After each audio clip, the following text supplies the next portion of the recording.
ഇത് ഇഷായോഗ ഫൗണ്ടേഷൻ. ആദിദേവനായ മഹാദേവൻ്റെ അർദ്ധകായ പ്രതിമയുടെ പിറകുവശമാണിത്. നമ്മുടെ പശ്ചിമഘട്ടത്തിൻ്റെ പാർശ്വത്തിലാണ് ഈ പ്രതിമ സ്ഥിതി ചെയ്യുന്നത്. ഇത് കോയമ്പത്തൂരിലെ വെള്ളിയാങ്കിരി മലനിരകളാണ്. കാളവണ്ടിയിൽ ജനങ്ങൾ ഇവിടെ എത്തുന്നത് നമുക്ക് കാണാം. മലകളാൽ ചുറ്റപ്പെട്ട ഈ പ്രകൃതി ഭംഗി ആസ്വദിക്കേണ്ടതു തന്നെയാണ്. 2 കൊല്ലം എടുത്ത് ഡിസൈൻ ചെയ്ത ഈ പ്രതിമ 8 മാസം കൊണ്ടാണ് നിർമ്മിച്ചത്. 112.4 അടി ഉയരമുണ്ട് ഇതിന്. ഒരു മനുഷ്യനും വെറുമൊരു മനുഷ്യനായി മാത്രം ജീവിതം അവസാനിപ്പിക്കേണ്ടവനല്ല. അതിനപ്പുറത്തേക്കുള്ള സാധ്യതകളാണ് യോഗാശാസ്ത്രം വിളിച്ചോതുന്നത്. ഈ 112ന് ഒരു തത്വമുണ്ട്. മോക്ഷം നേടാനുള്ള 112 മാർഗങ്ങളെയാണ് ഇത് സൂചിപ്പിക്കുന്നത്. ഗിന്നസ് റെക്കോർഡ് നേടിയ ലോകത്തിലെ ഏറ്റവും പൊക്കം കൂടിയ ഊർധ്വകായ പ്രതിമയാണിത്. ഈ ആദിയോഗി പ്രതിമയുടെ കഴുത്തിൽ ചുറ്റി സർപ്പം കിടക്കുന്നില്ലെങ്കിലും അവൻ ലൈറ്റ് ഷോയിൽ ഇഴഞ്ഞു വരുന്നത് നമുക്ക് കാണാം.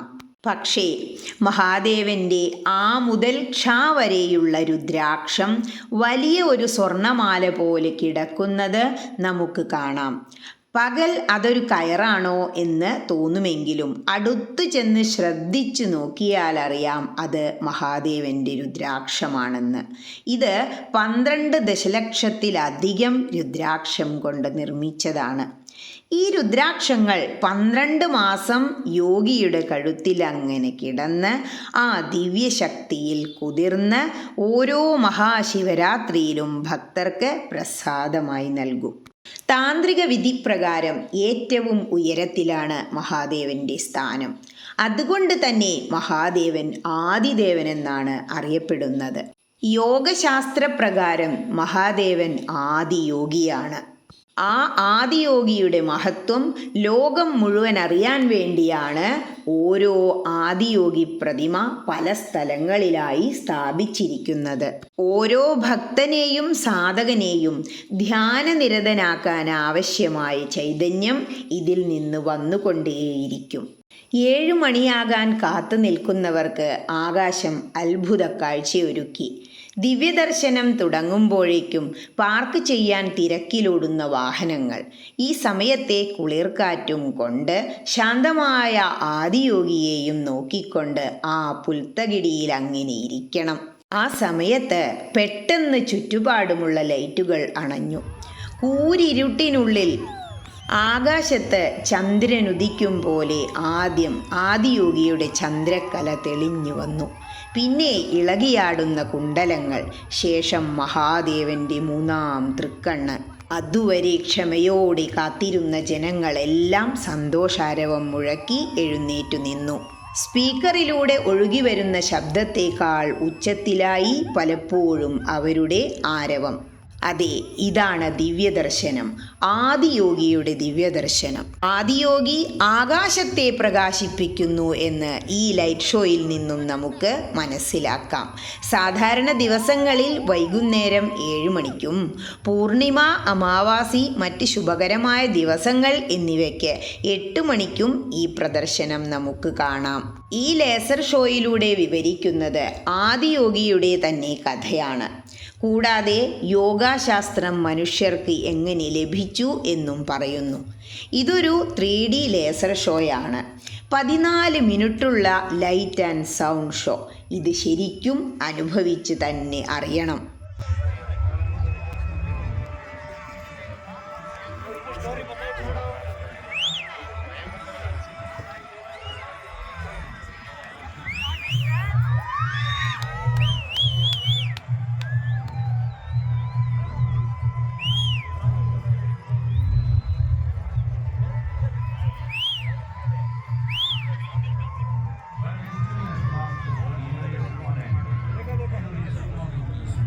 ഇവിടെ ആദിയോഗിയുടെ നെഞ്ചിലായി തപസ് ചെയ്യുന്ന സപ്തർഷികളെ കാണാം. പച്ചപ്പ് ഹരിതാഭമായ പ്രകൃതിയെ കാണിക്കുമ്പോൾ ഇഴഞ്ഞു വരുന്ന സർപ്പം പ്രകൃതി സ്നേഹം വിളിച്ചോതുന്നു. പാർവതീപതിയായ പച്ചനായകനായ സർപ്പഭൂഷണനായ മഹാദേവൻ. ഹരഹര മഹാദേവ ശംഭോ. ധ്യാനലിംഗത്തിൽ കൊത്തിവെച്ച ആ ശംഭോ എന്ന വാക്ക് നാം അറിയാതെ തന്നെ അപ്പോൾ വിളിച്ചു പോകുന്നു. പ്രതിമയുടെ കഴുത്തിൽ കൂടി എന്തേ സർപ്പം ചുറ്റിയില്ല എന്ന് ആദ്യം കാണുമ്പോൾ തോന്നുന്നവർക്ക് ആ കുറവ് നികത്തുന്ന അതിമനോഹരമായ കാഴ്ച.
കുട്ടികളും വലിയവരും ഒന്നിച്ച് പഞ്ചാക്ഷരി മുഴക്കിയിട്ടാണെന്ന് തോന്നും. ഒരു നിമിഷം ആദിയോഗി മിഴികൾ തുറന്നു.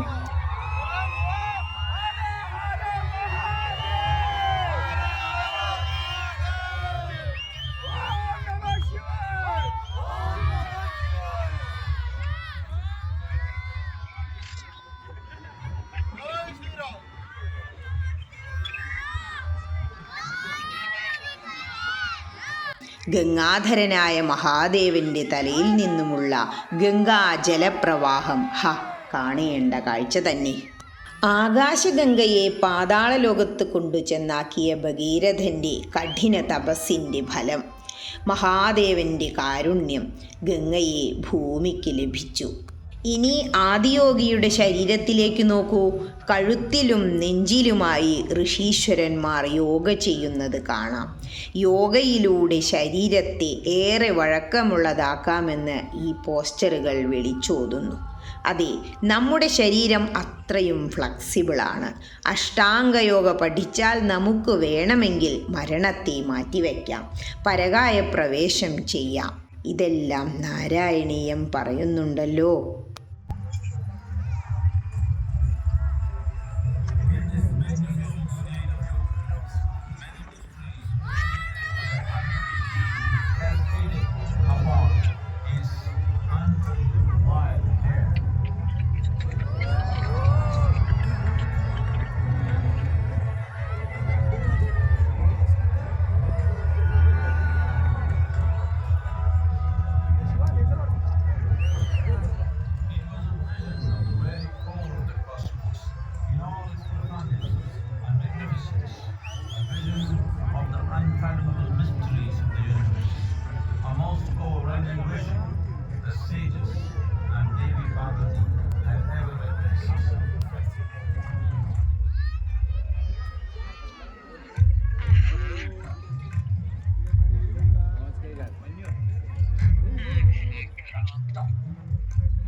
ദേവീ ഭാഗവതത്തിലെ പല ഭാഗങ്ങൾ വർണ്ണിച്ചതിനു ശേഷം പ്രകൃതിയും പുരുഷനും വേറെയല്ല എന്ന് കാണിക്കുന്നു.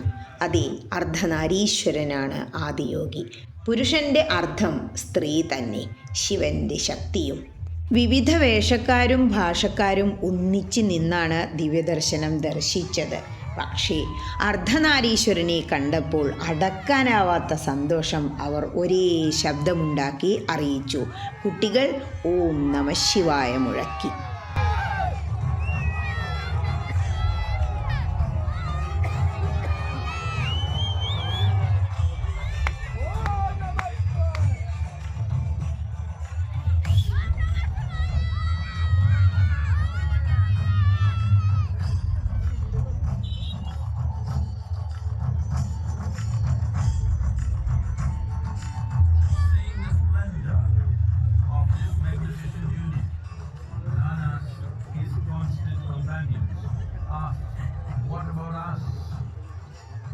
Yogi said, just drink of me, which throw them into intoxicated raptures.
ഈ പ്രപഞ്ചം മുഴുവൻ ആദിയോഗിയുടെ ഉള്ളിലൊതുങ്ങുന്നു എന്ന് ഇവിടെ നിന്നും നമുക്ക് മനസ്സിലാക്കാം.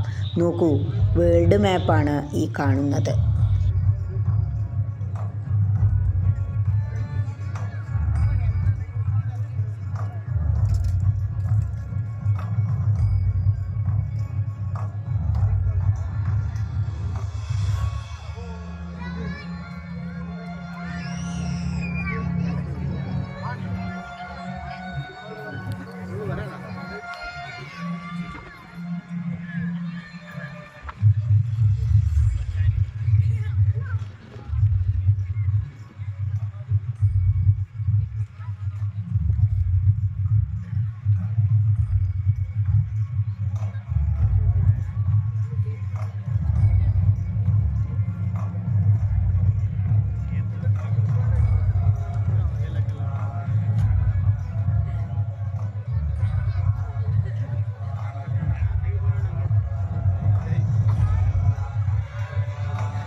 തുടക്കം പോലെ ഒടുക്കവും എന്ന് കാണിച്ച് അവൻ മറഞ്ഞു.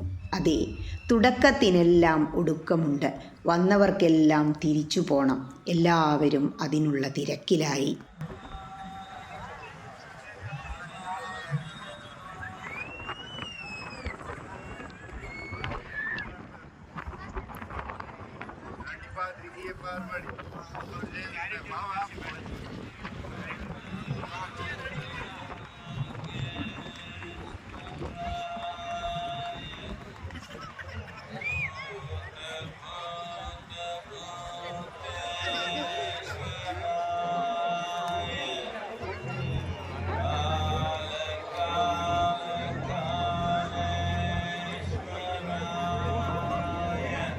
ഇങ്ങനെ ഒരത്ഭുത കാഴ്ചയ്ക്ക് ആരോടാണ് നന്ദി പറയേണ്ടത്?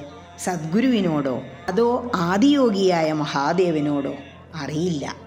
ഒന്നു മാത്രം അറിയാം, കോയമ്പത്തൂരിൽ നാം കണ്ടിരിക്കേണ്ട 32 കാഴ്ചകളിൽ ഏറ്റവും മനോഹരം ഇതുതന്നെ. ശംഭോ മഹാദേവ.